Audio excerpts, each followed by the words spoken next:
Hello, Travis. Welcome, everybody. Dive right into this before I fall asleep. It's already 9:30, and Mr. Daniels has been naughty and has not slept in. Well, haven't had a lot of sleep in the last 36 hours. I have no idea why it happened, but it just did. I'm sure it had nothing to do with binge watching Formula One Drive to Survive on Netflix. No siree. Can't be that.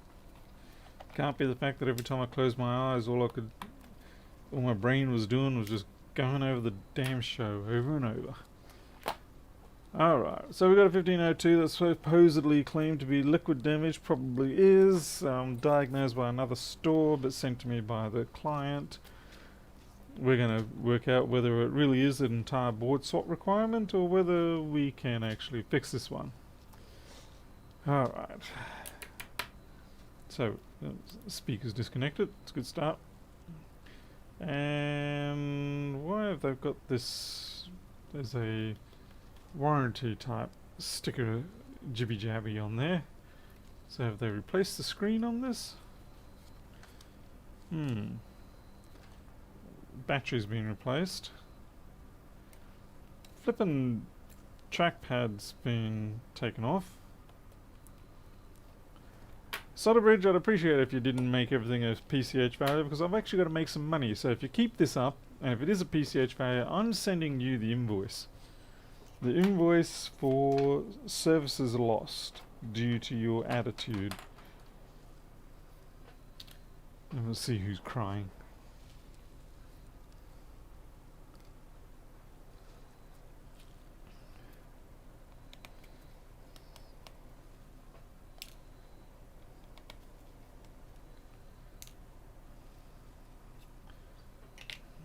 Jacob. Ach, niemand.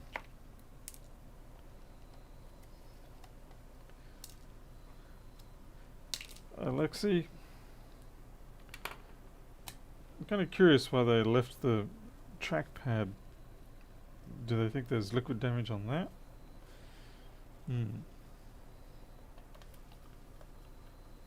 Would have thought if they thought there was liquid damage on the trackpad cable, they would have replaced it. Certainly, it's pitted to hell, which happens surprisingly often. It's like sand gets into these things and just gets pushed into the trackpad.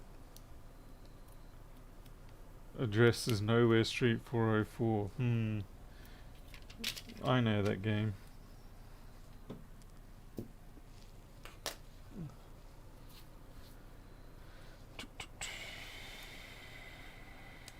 Just disconnect that. Yeah, I'm a little worried about the fact it's not they've gone and replaced almost everything at this point, but still haven't solved it. That's going to be painful for them. We'll plug it in. Let's see what sort of current draw we see coming up. So we're active, we're active, we're active. We do get a green light. It's a 2015. That looks perfectly booty to me. Let's see, does Chipmunk say so? Chipmunk says, yeah, we've got USB and everything.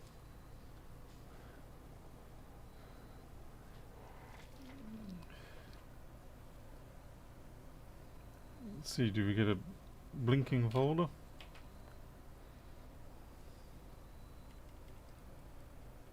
Or do we have a blown backlight maybe?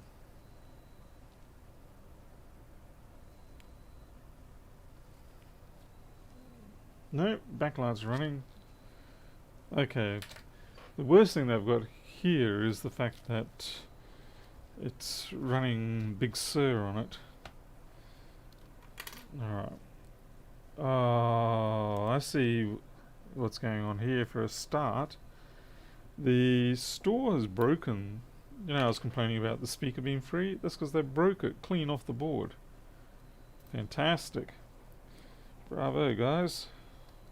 Alright, and is the other thing, they captured the keyboard backlight flex under there. Alright, so this is may have actually a board fault. It might be just corrosion that's moved in the transit. But it may also be a case of, maybe they just didn't quite know what they were doing and they reassembled it incorrectly. I don't know. I'm not exactly sure who did this one. And I should reserve judgment until I've completely pulled it apart. Yeah, okay, everything's disconnected. What's the bet it's actually trackpad and keyboard fault? I'm going to take the main board out anyway. But supposedly they have diagnosed it as being a mainboard fault.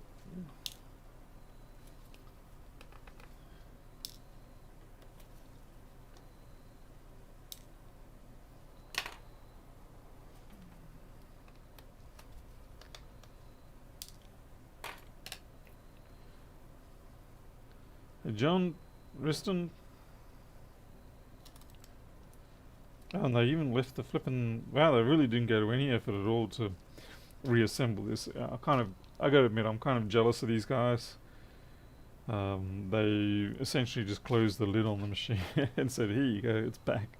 It's all yours. They didn't reconnect anything. And I say I'm jealous because there are times where I feel like I truly just want to do that. I really just want to say, alright, fine, you don't want it fixed, I appreciate that, but I'm not putting this thing back together. At least it doesn't look like they've jammed the motherboard heatsink, because that often happens when they try to get the main board out and leave the fan there, which just does not work on the 1502s. You have to take the whole thing out. Like this is a single assembly. You leave that one screw attached, those two come off.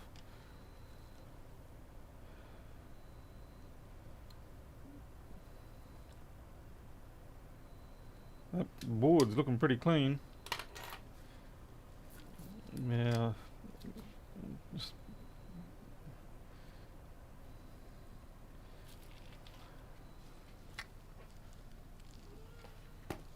surely they would have double checked. Or is that just expecting too much?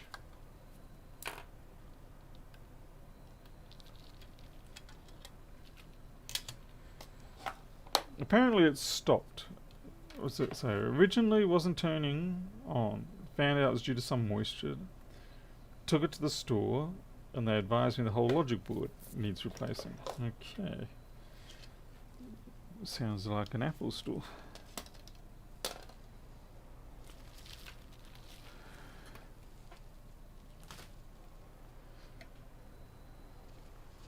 Oh, yeah, we do fear the clean board, of course. Clean boards are very frightening things for me. We know that they often lead to terrifyingly problematic issues. So we've got a 2.7, 8 gig, so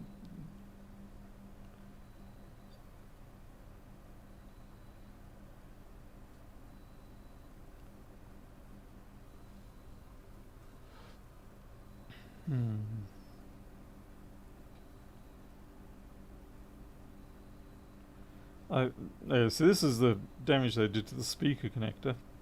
Mongrels. They obviously were having difficulty getting it off, and they probably stuck a spudger in under there, caught the bottom of the actual connector, pulled it up. I gotta admit, very fortunately they didn't tear away any of the pads. It is a bit of a pain in the butt where it is, because you have to shield these two here and protect it, but that should be within my capabilities. Hey MC2. Now we're getting into the area where if there's going to be liquid damage, you might see it around here. Well, on the bottom side of the board rather. Okay, so it's 4924, which we expected, being a 2015.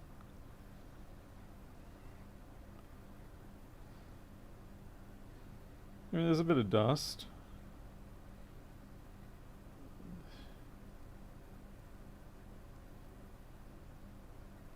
Okay, there we go. We've got some corrosion there. I do wonder if they actually saw that or whether they were just claiming it. Okay, so which chip's that? It's a regulating chip of some sort, I think. Let's bring up the board view. Yeah, I've been playing with Flex Board View the last couple of days, been actually doing some work on it for a change. I know. I've been very slack in that department. Let's see. Board preferences. Done.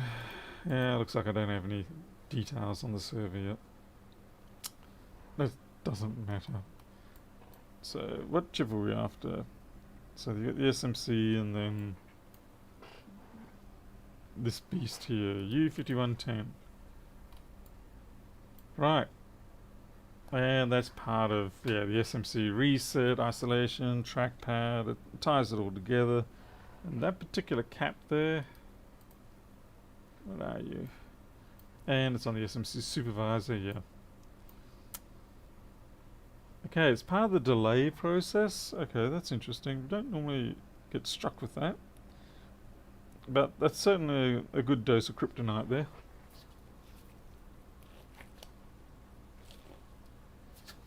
An A1370. I guess the question is it worth getting them anymore? I really have to tell myself not to get anything less than 2014 these days.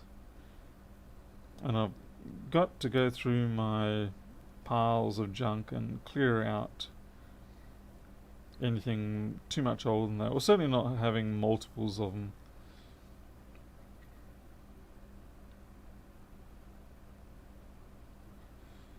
I'm just, before I get started, I'm going over making sure I haven't missed anything else. It's easy to, well, for me anyway, it's easy to get distracted by being involved in the job, you know, doing all the soldering and things like that, and then you forget that you haven't checked everywhere else on the board, so you can miss things. Alright, so at this point, we've got the SMC reset delay cap to fix up, and we've got the speaker connector to fix up. That will be the easy bit, I hope. The speaker connector will be a little bit more of a challenge. At least if I don't want to melt things. Ah, whoops, and as usual I forgot about the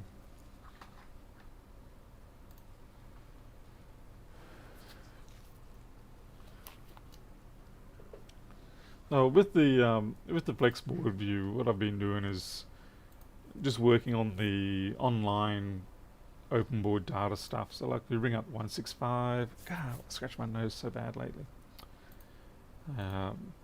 You can check the server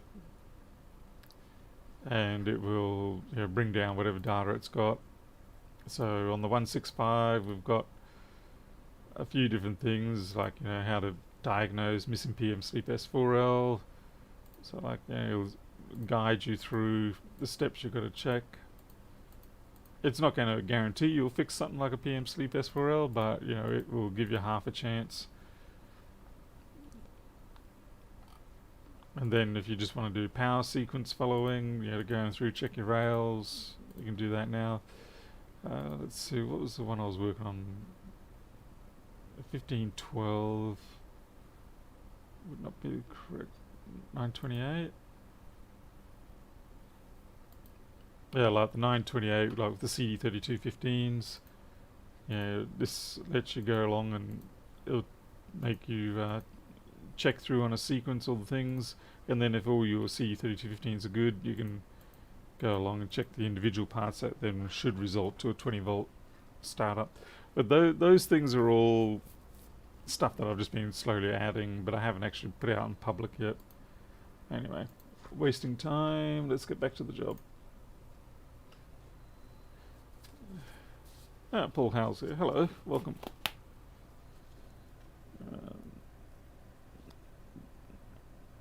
I might replace the whole thing. It's got a little bit of green tinge on the bottom side there, so rather than assume it's okay, given the proximity of the damage and the ease of replacing, I might as well do the lot.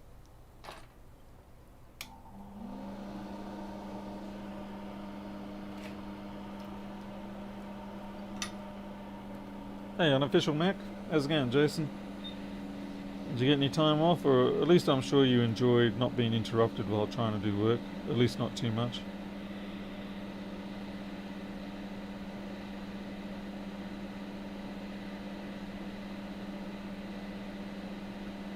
The biggest thing I'm going to be worried about here is if I've lost a trace.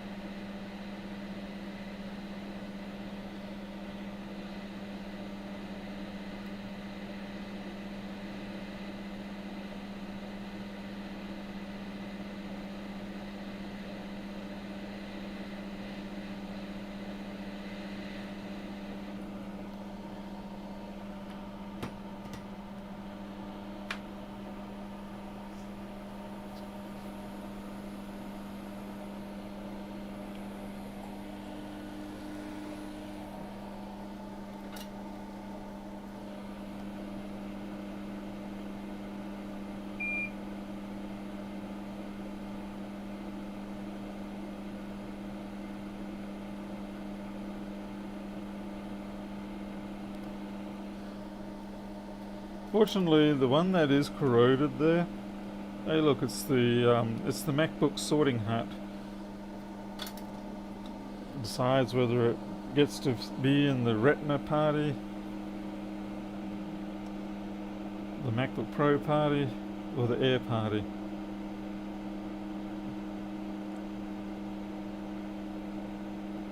You just got to put that sorting head on your head, hat on your head, and it'll tell you where you belong. If you're really lucky, it'll tell you that you deserve to be a MacBook genius, an Apple genius rather. So, Apple Store genius.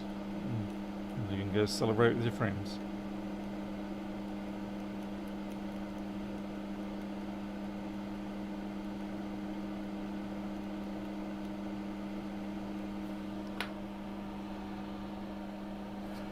Palmera, we didn't get too much rain though. It's sort of, the season's for the most part over here, which is fine. I'm sort of getting a bit weary of mowing every 3 days now. It's like the fun of that's gone. I want to kick back, have a bit of cooler weather.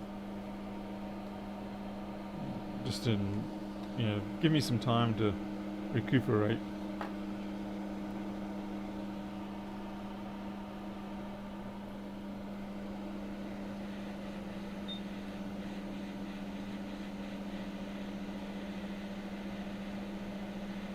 And we're melting the sorting hat.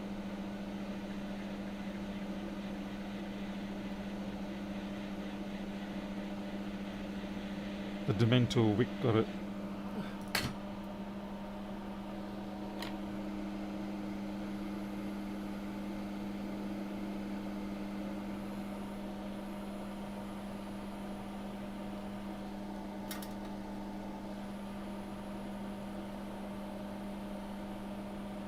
Geez, Jason, someone calling you 5 times? Stuff that. I've had a few like that. Yeah, you just... Well, you know yourself.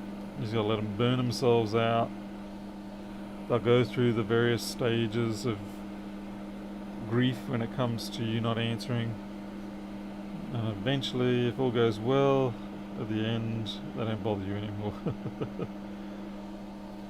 Don't get me wrong, I've got no problem with the customers, but sometimes they can push their luck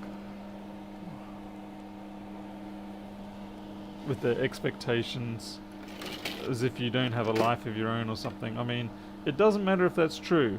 They're not supposed to exploit that. Michael, thank you, and good morning to you too. Very much appreciate the $5. I'm going to be saving up money big time at the moment. Well, I figure we're probably going to put about 100,000 into this house, and the cat rescue, rehabilitation, fostering, and post-op project that we're doing. That's probably going to be a good 25,000 easily, maybe 30. But it's going to be fantastic for us to be able to just help out the local vet, and I don't like the look of that cap actually. That cap looks a bit gnarly. It's got a bit of a physical knock on it.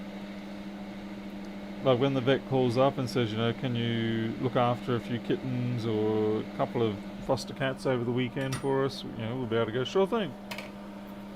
Whereas at the moment we're kind of like, yeah, we want to, but we just can't because, well, we don't have the room. So it's going to be very nice to be able to not dread those calls where you want to help but you just can't. And then of course after that, I have to do my whole workshop, which is going to be quite a project. I suspect there'll be another 40,000, which is like half the price of what Lewis spent getting his new building built. But of course, you know, significantly different situations. Hey Keith, welcome. Hey, Tony's here too. Ah, Adrian, that's good. As long as it's behaving, that's the main thing. Wouldn't want your 1502 to not be behaving. Alright, so I want to quickly just check to see what the value of that cap is. 10 nanofarad, oh my. 10 nanofarad, 10 volts.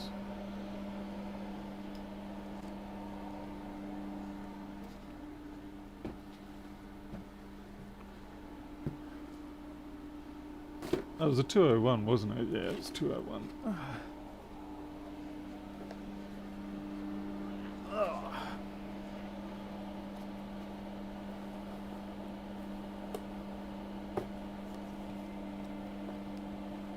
$100 nanofarad, 1 microfarad, 10 nanofarad, but it's a 0105. That's no good to us. 100 nanofarad. What's going on here?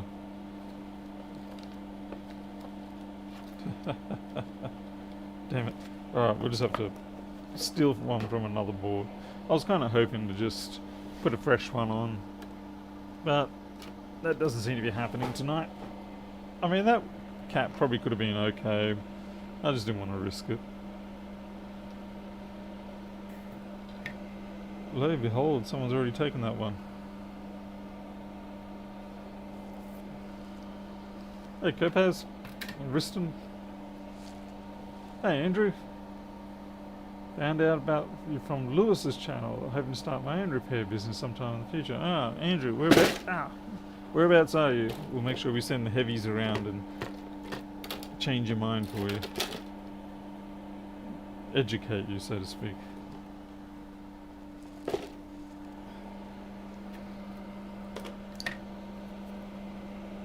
I do wonder though, yeah, from an outside perspective, how the relative prospects seem in terms of market viability at this stage, given that there is a massive number of people offering repairs now, no thanks to Lewis.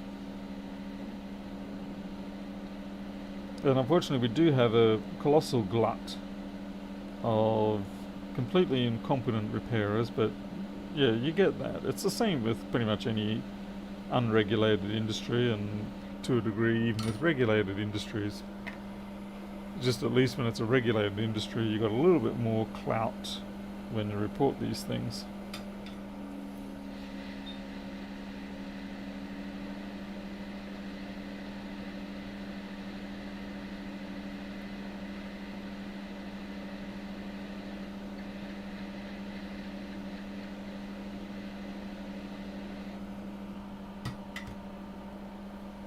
Ah, crikey. There you go. Yep. Sorry about that, folks. I need to be able to give people the power, some people the power to remotely override my open broadcaster.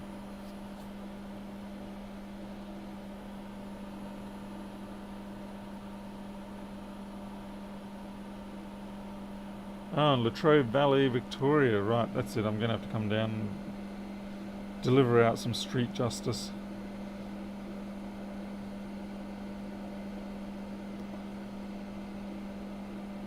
because, you know, I'm up here in far north Queensland. Yeah, that's going to be a hell of a trek to go down there just for some street justice.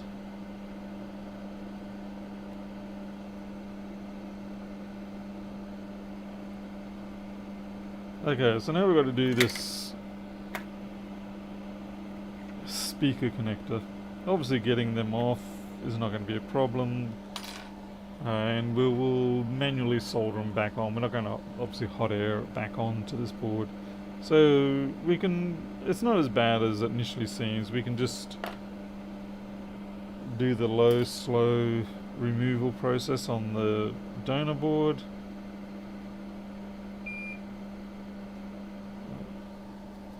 Where we extract the connector from.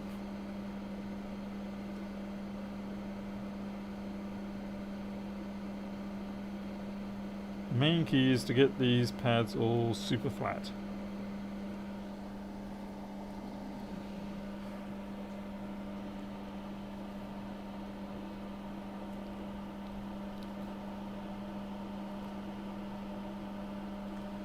Well, what's the deal with the Latrobe Valley and wraps?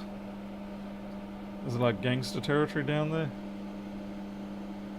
Is it like West Side Story?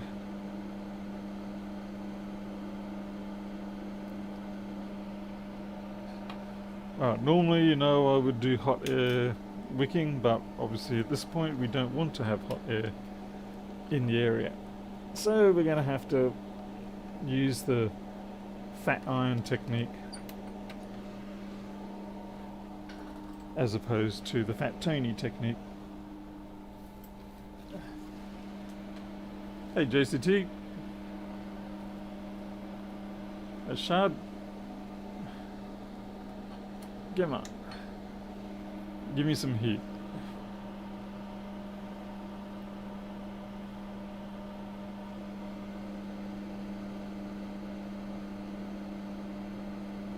Takes forever to heat these big tips up, even though it's not actually that big. I shouldn't complain. I mean, yeah, if you one of those people that had the old freestanding, just plug it into your PowerPoint, Dick Smith, or yeah, those $20, $29 soldering irons, you know, you'd know it would take you several minutes to heat that thing up, and they'd have dreadful heat retention and stability. Yeah, and the moment you go and solder something heavy, you'd have to wait another minute before you got it up to temperature again. So we're a little bit spoiled for time here. Patrick, trying to, what? Oh, yeah. Well, if you're lucky, you got the 30 watt one. Most of us will got like the 15 or the 20, maybe 25 watt ones. And, but now everybody just gets a soldering station, and well, we're all good. Okay, so we need to extract a connector from another board. Let's see, looky-loo, this one here looks perfectly good. And, you know, yes, I can flip it over and heat it up aggressively here, and it will then make all this go soft. But if you're a little bit patient, you can do that, do the extraction without having to, you know, pull it over the edge of the board, out of the bench and stuff. But you do need a fair bit of flux, and you do need to be patient.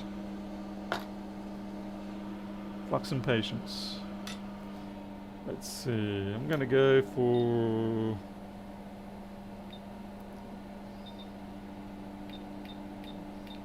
430, but I'm going to go up to 100 and 95.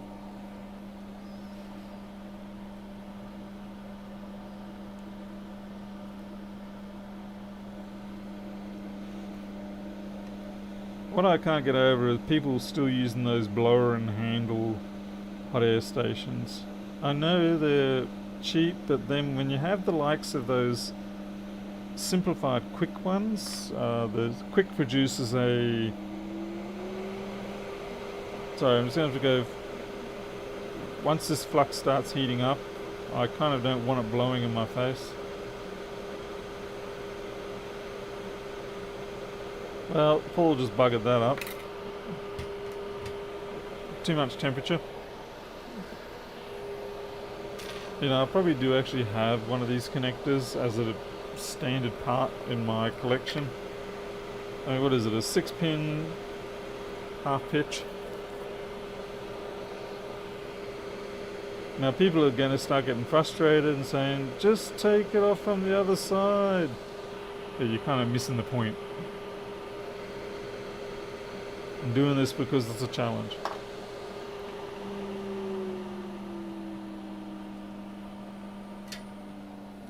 Okay, so temperature's a little bit way high.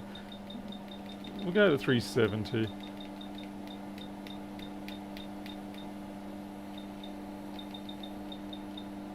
There we go.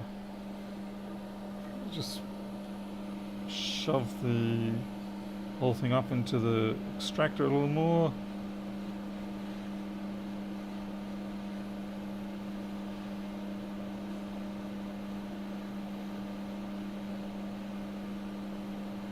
Because you have to realise these connectors do go through extreme temperature.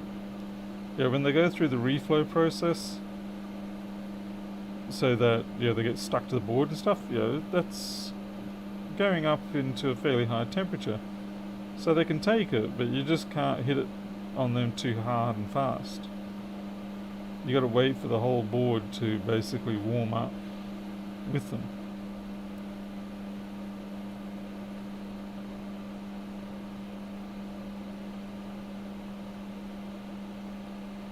There are ways of cheating. You can basically put down some low melt on the back of the pins and over here.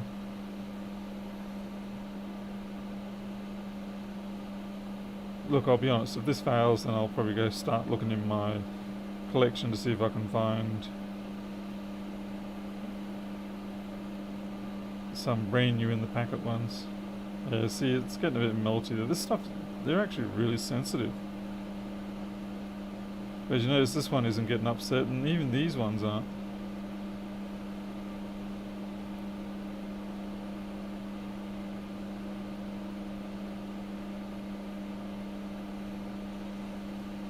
I'm going to be really annoyed if I've got to do this from the underside. It just completely ruins my whole pontificating.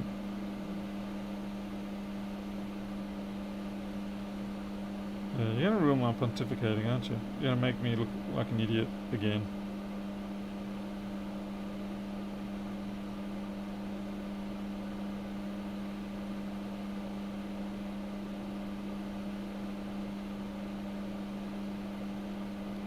Chances are my hand's going to cramp up.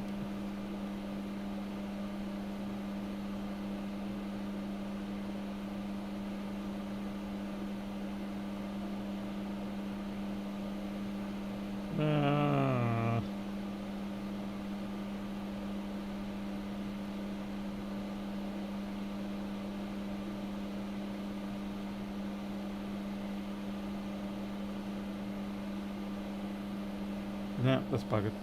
Damn it! I thought I was being a winner there. Get my chicken dinner. No, because normally you get these off without any problem, these without any problem, but something about this one doesn't want to play ball. Alright.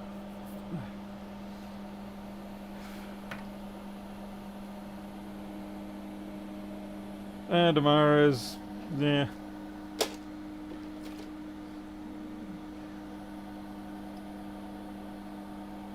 We all have our Twitch responses to things people do.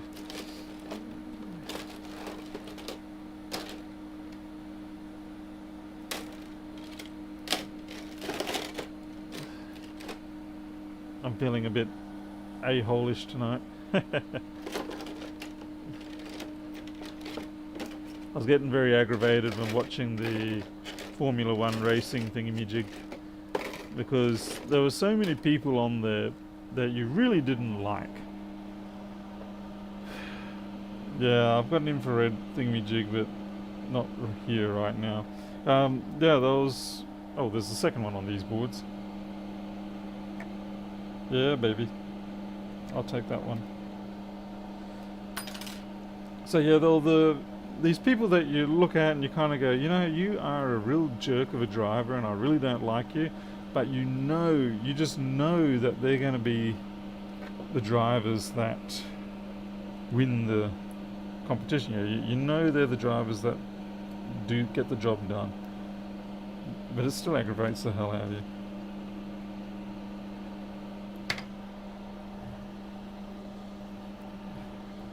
It's like, well, I mean, point in case, Max Verstappen, and so you've got dear old Ricardo there, who's a perfectly good driver, but then you've got this Max Verstappen jerkhead, and you just know, as much as you don't like him, that he is going to be an excellent driver.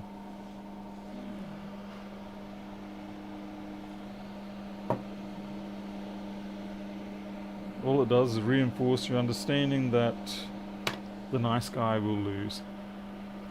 Oh, thank you, Damaris. Yes, that will help the attitude. Alright, we're going to have to do this the nasty way. But, because of Jim the Fireman's generosity, you'll get a good zoom in on this.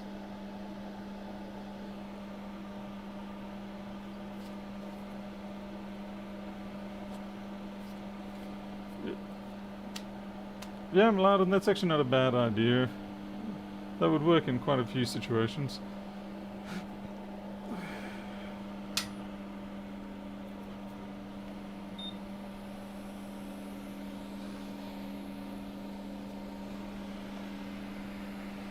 Fortunately, there's no real components on the back section of this one, so I'm not going to have the disgusting fumes. Most of the problem I have with the other one where it was that on the back there are tantalum caps, and they are truly disgusting in the way they smell when they burn up.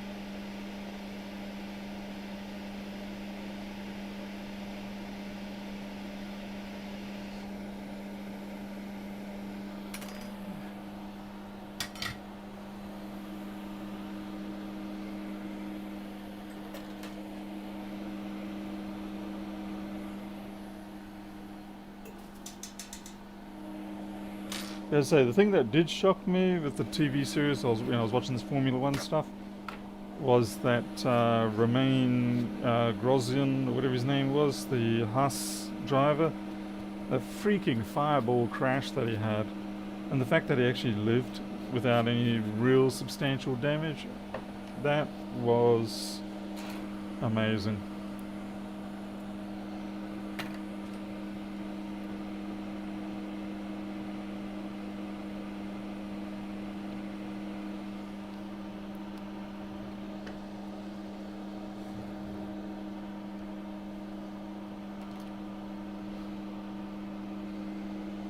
What's that barrier? Just being an a-hole? I'm working on it, buddy. I'm working on it.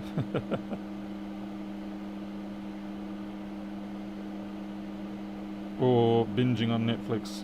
Was that what you're meaning? Actually, I've got way too much flux down there. Just get rid of that. That makes Jason Vilma cry.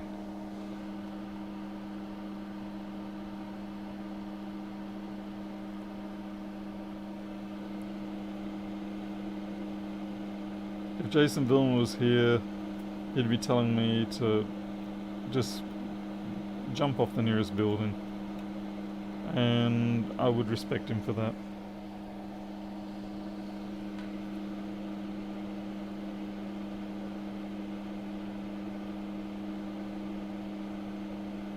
Okay, we're gonna have to actually change back, I think. Trying to think if I need to change back. Yeah, I'll go to the micro pencil, and then I will use hot air assist. Now I know you're going to say, but you said we weren't going to do hot air assist. What I was meaning is to get it off, that's a different sort of hot air level I need, whereas to solder it back on, the hot air assistance does not have to be much. It's only going to be like 200, and it's perfectly ample. Hey, Electronics Workshop.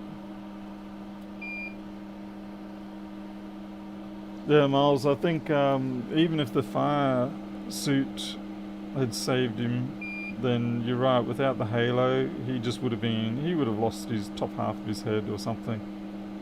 Because that was just so colossal. I mean, I'm not a big follower of Formula One, but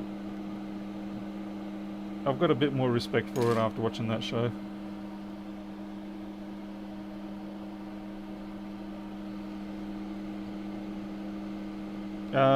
Yeah, I know what you mean about I thought the first season was really good. The second season, what I'm a little annoyed with is I wanted to get more into the nitty gritty of how they overcame the various issues that they were facing. I mean, I know they couldn't obviously give a lot because a lot of it's all secret. That make Apple seem like um, Richard Stallman. But yeah, I was hoping we'd see more on the technical side instead of just the driver emotional side. Oh well.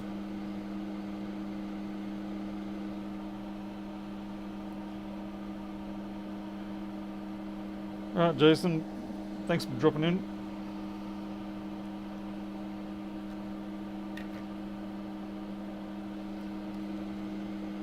Alright, so the fun part are these two securing pins here, and you really do need to do them. Even if you've got to mess up the plastic a little bit. And this is definitely we're going to use paste.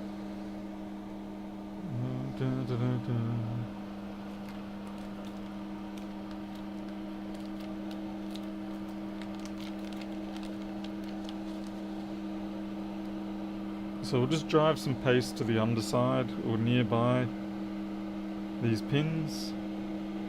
It doesn't have to be perfect. The main aim, well, that's obviously a bit much, but the main aim is that when it reflows, it will have a natural tendency to go to the underside.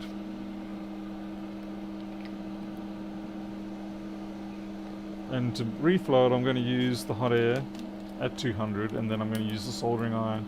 And as I bring the soldering iron tip really close to it, it should start naturally just reflowing, hopefully without jumping straight onto the tip.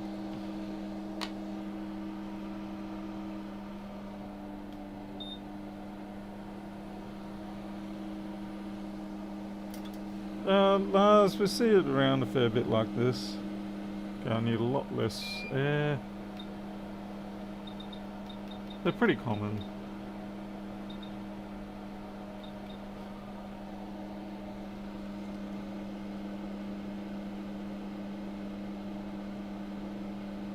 Okay, so we're just going to let it warm up a bit. Like, so I'm not too worried. This is only 250, so it's going to be pretty hard for it to melt the plastic. But once we've got this sort of board area warmed up and the pins warmed up and everything's solder's warmed up, then I can add this extra bit of heat. And hopefully, there we go. It should hopefully have bolted that down. Just bring this down a bit more.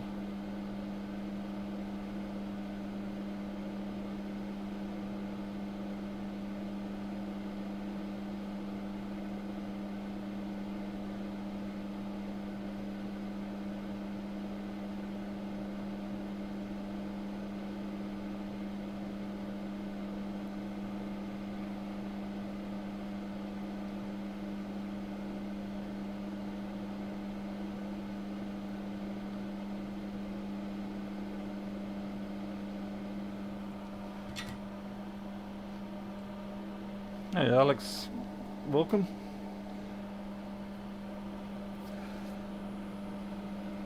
Okay, let's see if we actually did. No, we didn't actually get it down. Bugger. This one's down, but this one's not. Alright, well, If we've got a steady hand, we can do it another way. So we add the heat again. This time what we do is we actually apply the heat to the soldering iron tip to the actual metal pin. I don't strongly recommend this because if you have a slip, then it just gouges out the plastic.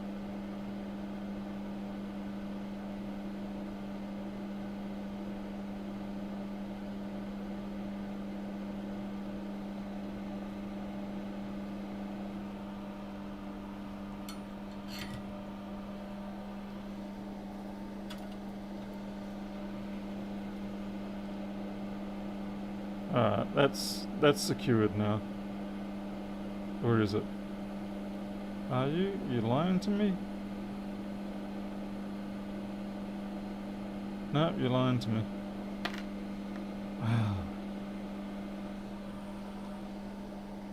Well, this is just taking me for a ride of embarrassment.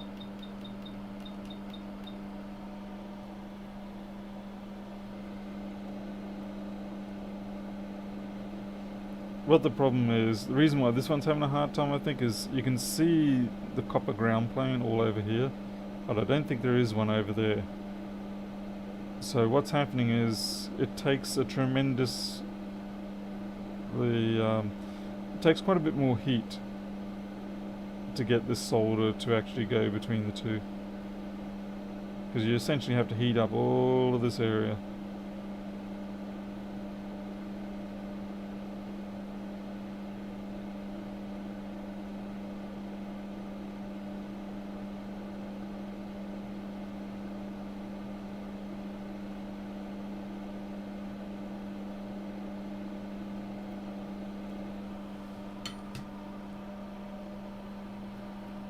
Pull a Kopaz? What did Kopaz do?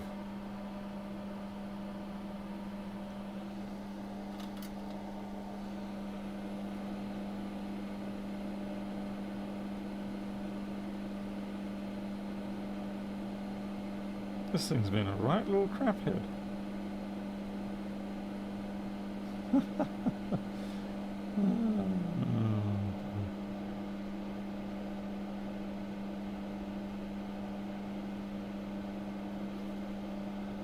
I actually can't decide if that is properly fixed down or not.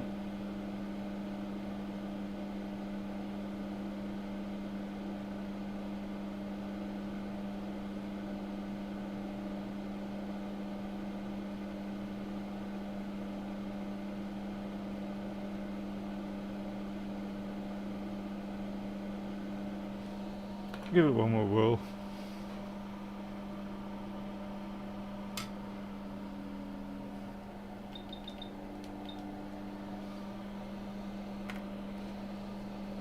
This is where you really need a, what do you call it? A spot welder or a short killer. And just stick it on that side and stick the other piece of wire on that side and blam! Congratulations, your short is killed, so is your MacBook, but who cares, you killed the short.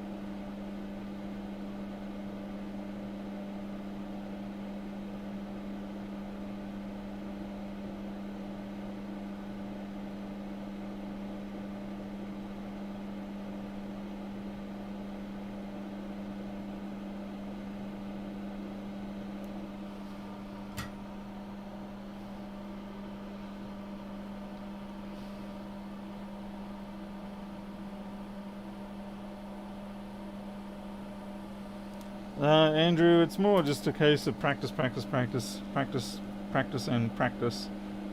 And a little bit of practice too. Seriously, that's all, it's pretty much all you can do is just keep at it every day. Try a bit more. Yeah, those pins are fine, they're sitting in there, soldered. Alright, so this board essentially can go into the ultrasonic now. Joseph, we're not allowed to speak about the Wagners around here. Wagners are a term that must not be mentioned. Oops, that's twice now I mentioned it. Hey Zentech.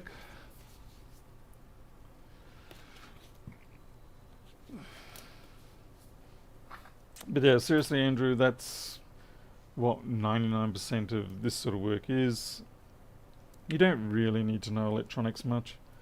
You just have to. There's more skill required in being able to replace the parts and such without butchering it. If you can replace parts without butchering, that's great. Because then, even if all you do is work on liquid damage, corrosion, janitor style cleanup boards, that's still 80% of the jobs. You don't have to know a damn thing about electronics. I guess that's why it's such a popular career choice at the moment.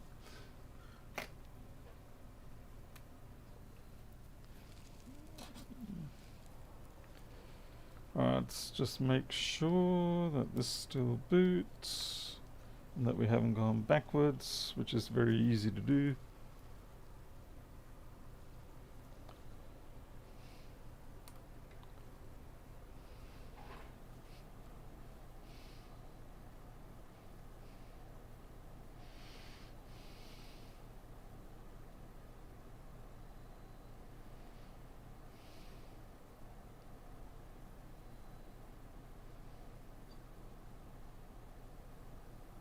We're a green blink. Oh, damn it.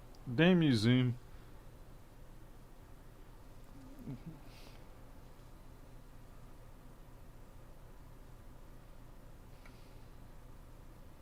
See, we've got the green blink, so that means we're good.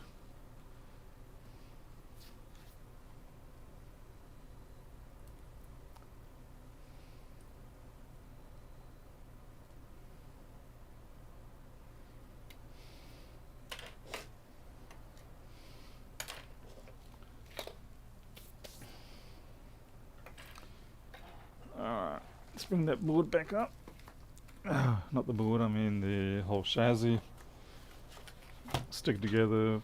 We'll find out what's going on here. Why have they separated these? Is there a reason? Because it can be very easy to pull a Rossmann here and just sort of go fan spin and assume it's fixed, but it's far from that.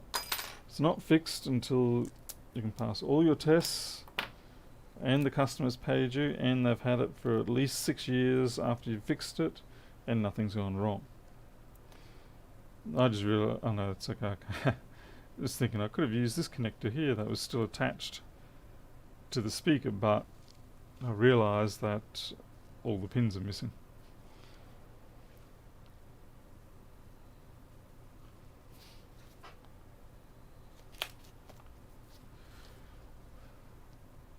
The A1534, what a piece of junk. In fairness, a lot of the blame really lies with Intel on that one.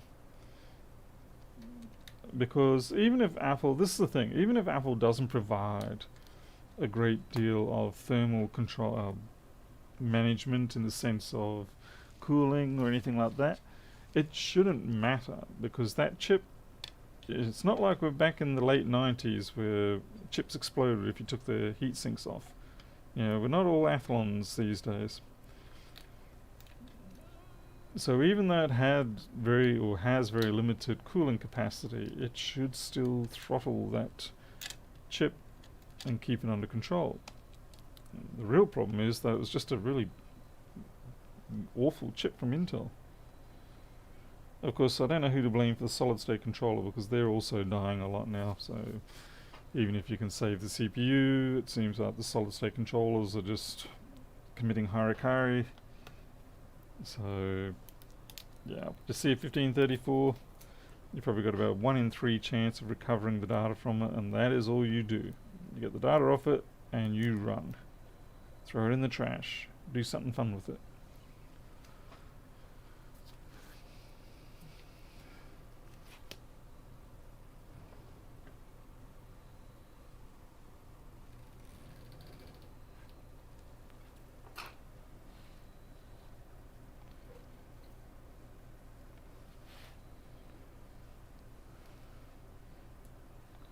We're going to be naughty and get a bit of flux on this connector, but I want to verify that it actually plugs in.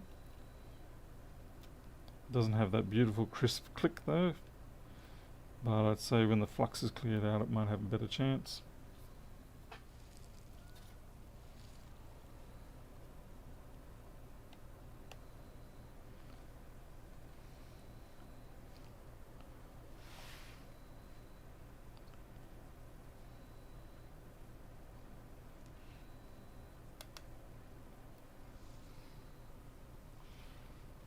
Hey Eddie Painter, welcome.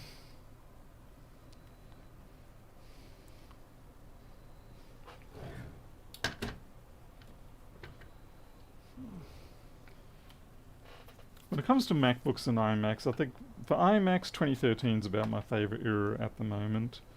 And for MacBooks, yeah, anything 2014 to 20 sort of 16, 15. I'm pretty happy with all that sort of era.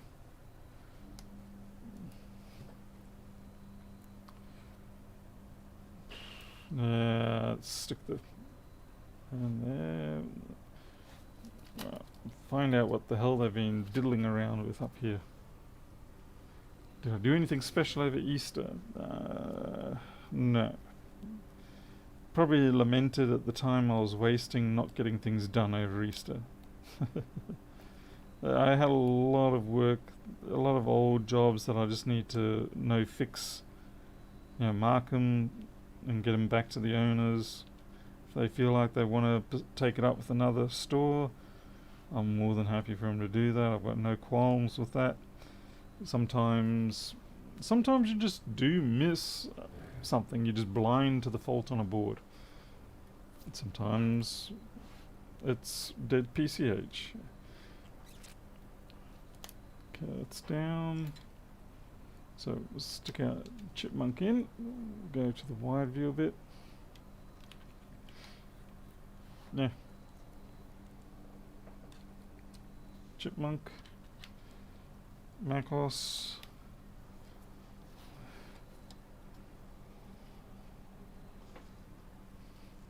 Hey, Flying Scar.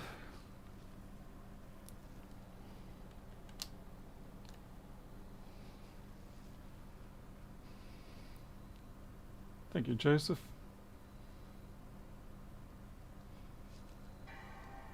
Well, the speaker works. So at least we know we did that one all right. I really do not like the styling of Big Sur. I don't know what. With Apple, you kind of expect to have at least decent looking styles. Like, when Aqua came out, it just blew everybody away. Well, most people away. It was like, wow, everybody's going to have to copy Aqua. That I didn't like. It should not have done that.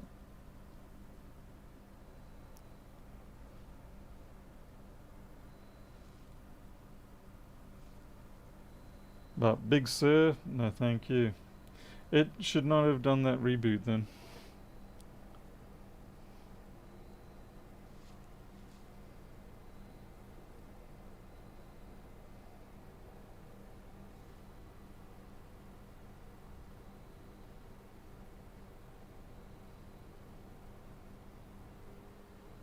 I mean, yeah, it's booting, but it's not booting correctly. It shouldn't have, when I press the enter key to select that particular boot option, it shouldn't have bonged again. In fact, I'm actually going to just terminate this, which will probably mess up the file system, but it's only on my USB stick.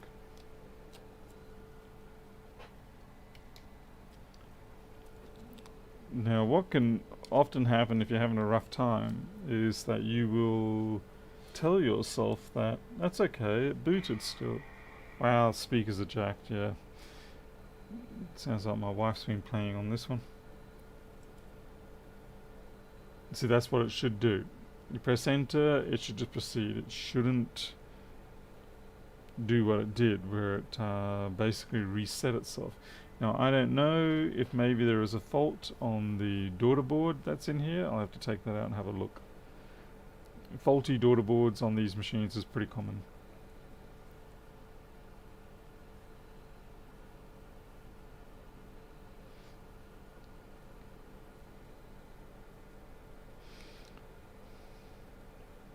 Seems to be running fairly quick.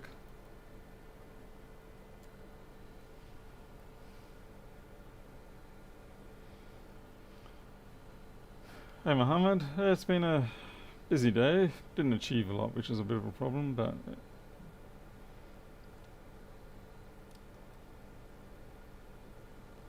hopefully if we can have a conclusive win on here, I'll be happy. Oh, Yindi Yamara, welcome. Late for you. How's things going? Haven't seen you for a long time. Okay, Wi-Fi definitely works. Let's see if this battery actually has any life in it. Yes, it does.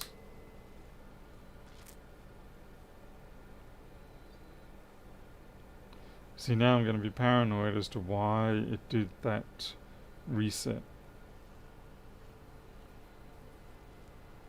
And Nicholas arrived, Newfound Canada. Newfoundland, rather. Yep, thank you. We don't need to see too much of me. Okay, that works.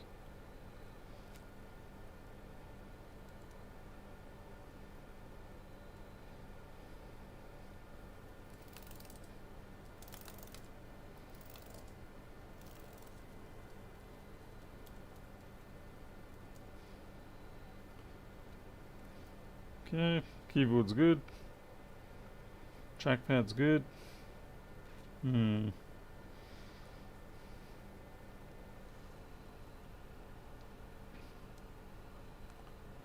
Yanimara, yeah, sorry to hear that. I can appreciate that. You probably know, of course, going through very much the same on my side. And yeah, you're right. It's amazing how much time is required to deal with that sort of thing. A lot of protracted processes, a lot of waiting. Yeah, it's draining.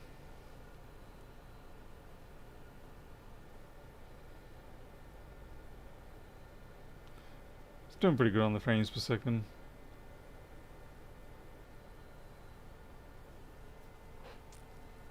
Yeah, it's one way to say it, Yindi. Yeah. Sorry, apology. Does it bother you if I shorten your name to Yindi? Or do you prefer Yindi Yamara? I think I asked you that once before.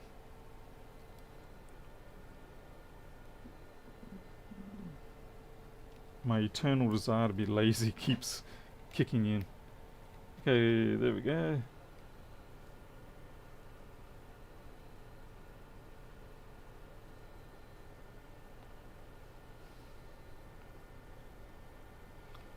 Okay, SD card's fine. Eject.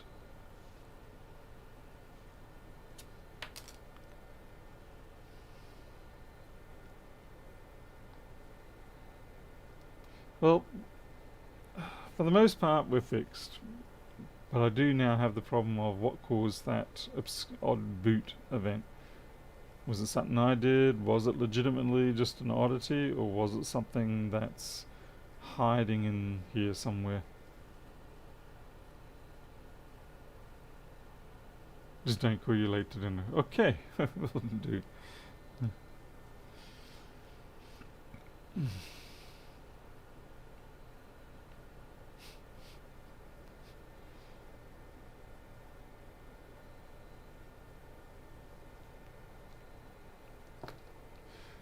So we'll swap it around. We'll put the boot back into this side because that's where it happened originally.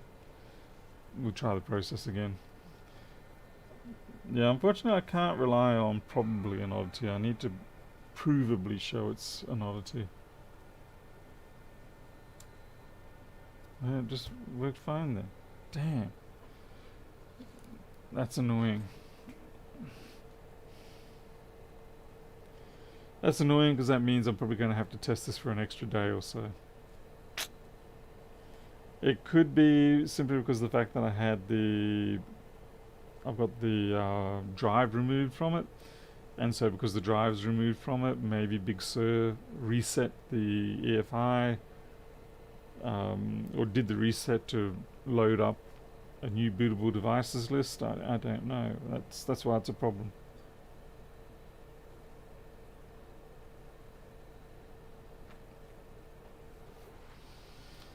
But it certainly seems to be fine. It's charging. What are we charging at? 3.5 amps. Nah, we'll just have to put this through an extra day of testing, that's all.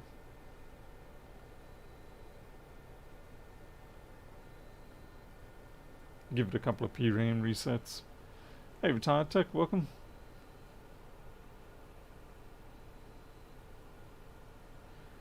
I don't know, Tony. I really don't know about that situation. So I'm certainly not a fan of the Big Sur. I was fine with Mojave, and even Catalina wasn't too bad, but Big Sur's just left. Don't really like the direction it's going in, but what can you do? You know it's going to get loaded on eventually. I'll just plug in their solid state drive and see how that goes.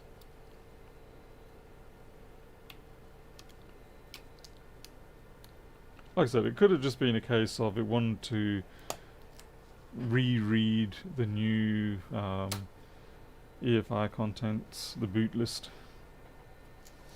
Okay, I'm going to have to do this slightly differently because I don't want you spying on the person's stuff. Yeah, I mean, High Sierra I'm perfectly happy with.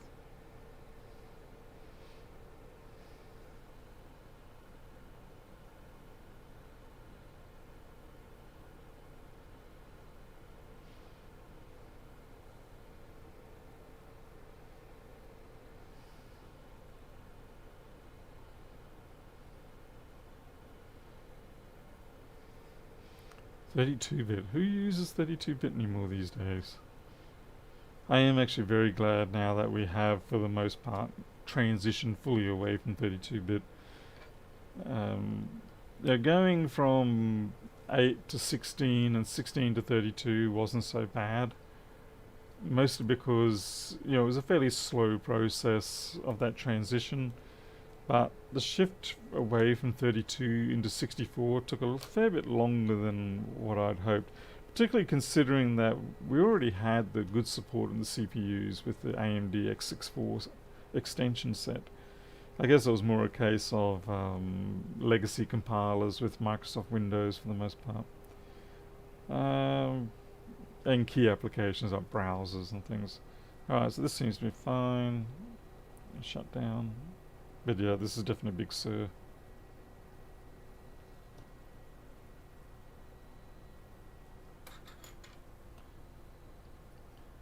Well, I mean, I know most people don't need 64-bit, but the thing is, at least 64-bit does make things a lot easier in terms of memory mapping and accessing large files and things like that. It just wipes away a lot of the pains that you still had to run into with 32-bit, particularly with the large files that we're working with these days. So 64-bit just sort of like clears the the boundaries that we're going to run into, the walls we're going to hit for quite a while yet. And I'll be very surprised if we actually move away from up beyond 64-bit. I can't realistically see that happening in my lifetime anyway. Yeah, by the time it does get around to that, who knows what we'll have around. Then again, you've got to be careful saying that. I mean, considering that computers have been like 60, 70 years, and so another 50 years might not really be that much of a change. Anyway. Alright, well, I am out of here. We've got this one running. I mean, to be fair, it was running when it came in anyway. But the reason why it was running when it came in here was because most likely the corrosion that was on that SMC delay line, it probably just cracked a little bit, and it enabled that reset chip or delay chip to behave well enough to get it to boot once more. And I've said this in many other streams, it's not uncommon for machines to be shipped as not booting or not working, turn up here just fine, and it's a positive sign in many ways because it usually means you have got some crusty corrosion somewhere, which is a far nicer job to deal with in most cases compared to some sort of legitimate logic chip fault or something like that. So yeah, I'm happy for that. All right, Damaris, yeah, no one needs more than 640k RAM. All right, I am out of here. Unimara, sorry you turned up a bit late, but hopefully you can go back and watch the rest. But I'll catch up with you all later. Until then, you'll take care. I'll see you soon.